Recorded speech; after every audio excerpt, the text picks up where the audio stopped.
Our top story this hour, NATO Chief Mark Rutte has welcomed the news that President Donald Trump will send 5,000 U.S. troops to Poland.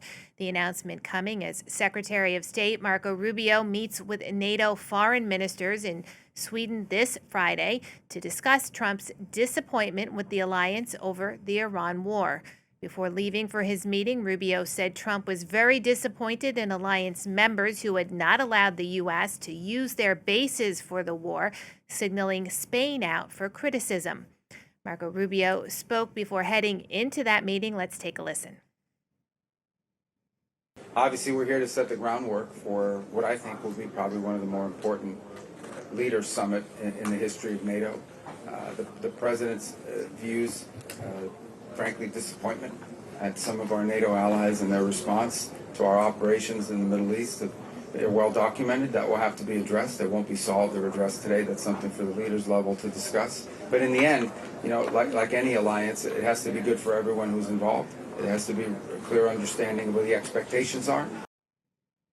For more on the NATO gathering of foreign ministers, I'm joined on set by our international affairs editor, Philip Turrell. Philip, it's great to see you. So as this meeting gets underway, what are some of the things topping the agenda? Right, well, you've got one of them there, which is on the deployment of US troops. We'll come back to that in a minute. There are three other main topics on the agenda. All of this is taking place ahead of the NATO heads of state gathering, which is due to take place in July in Ankara in Turkey. Just a reminder, there are 32 members of NATO. The biggest contributor is, of course, the United States. So main objectives, number one, spending.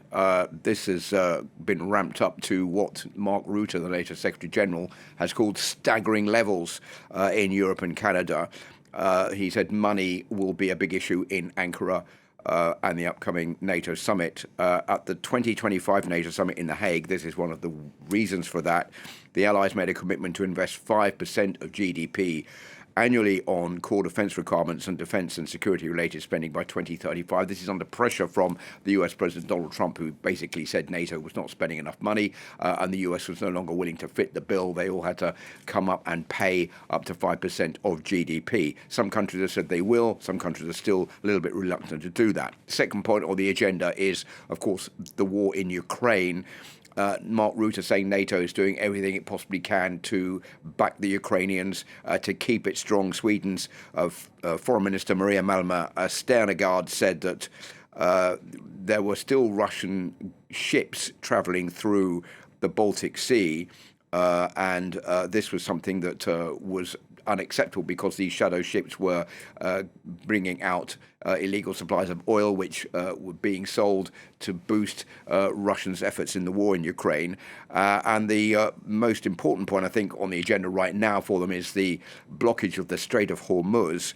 NATO said it's leaving the door open to a possible role for NATO in keeping the Strait of Hormuz open. But of course, this only once the war in Iran is over. And that is why Donald Trump has been so irritated with NATO, because he believes that many NATO countries should have come to help the US when when Donald Trump declared war on Iran along with Israel. Those countries saying, well, we weren't consulted about this. There was no meeting ahead of time. That's why we don't agree with what Donald Trump has done, and we're not backing his efforts to declare war in Iran. And now, Philip, what's going on with these U.S. troop deployments in Europe?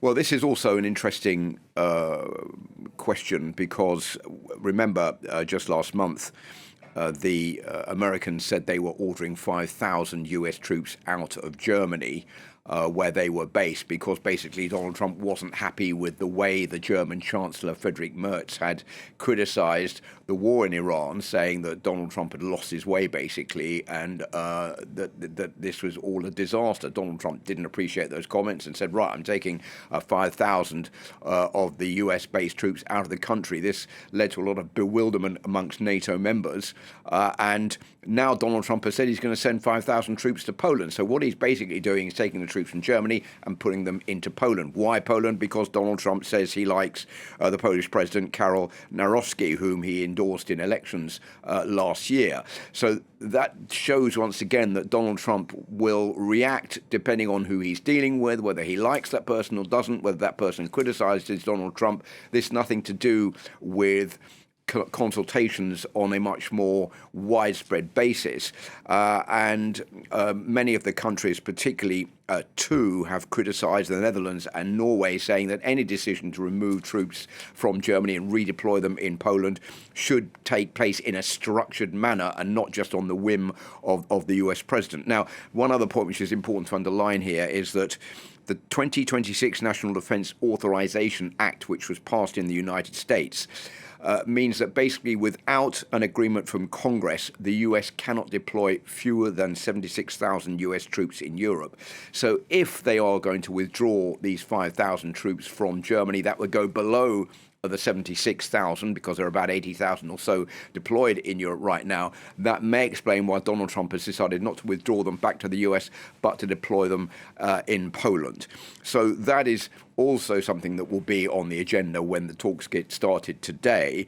Marco Rubio has been blowing hot and cold about NATO. We know that he is a NATO supporter, but at the same time he is being sent there by Donald Trump. So we will see how all of this plays out. But remember, Donald Trump just a short while ago was being very derogatory about NATO, calling it basically a paper tiger.